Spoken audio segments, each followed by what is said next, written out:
Welcome back to K vlogs in Kannada ಸ್ನೇಹಿತರೆ. ನಾನಿವತ್ತು ನಿಮಗೆ ಕೆಮ್ಮು, ಶೀತ ಹಾಗೆಯೇ ತಲೆನೋವು ಕಡಿಮೆ ಆಗುವಂತಹ ಹೋಮ್ ರೆಮಿಡಿಯನ್ನು ತೋರಿಸ್ತಾ ಇದ್ದೀನಿ.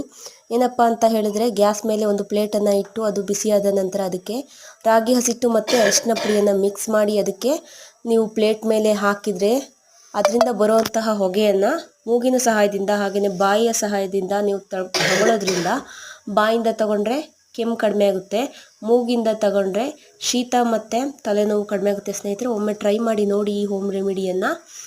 ಇದು ತುಂಬಾ ಬೇಗ ವರ್ಕ್ ಆಗುತ್ತೆ. ಶೀತ ಇದ್ರಂತೂ ತುಂಬಾ ಬೇಗ ಕಡಿಮೆ ಆಗುತ್ತೆ.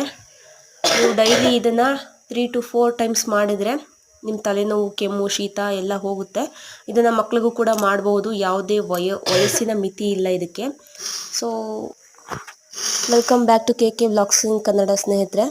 ನಾನಿವತ್ತು ನಿಮಗೆ ಕೆಮ್ಮು, ಶೀತ ಹಾಗೆಯೇ ತಲೆನೋವು ಕಡಿಮೆ ಆಗುವಂತಹ ಹೋಮ್ ರೆಮಿಡಿಯನ್ನು ತೋರಿಸ್ತಾ ಇದ್ದೀನಿ. ಏನಪ್ಪ ಅಂತ ಹೇಳಿದರೆ, ಗ್ಯಾಸ್ ಮೇಲೆ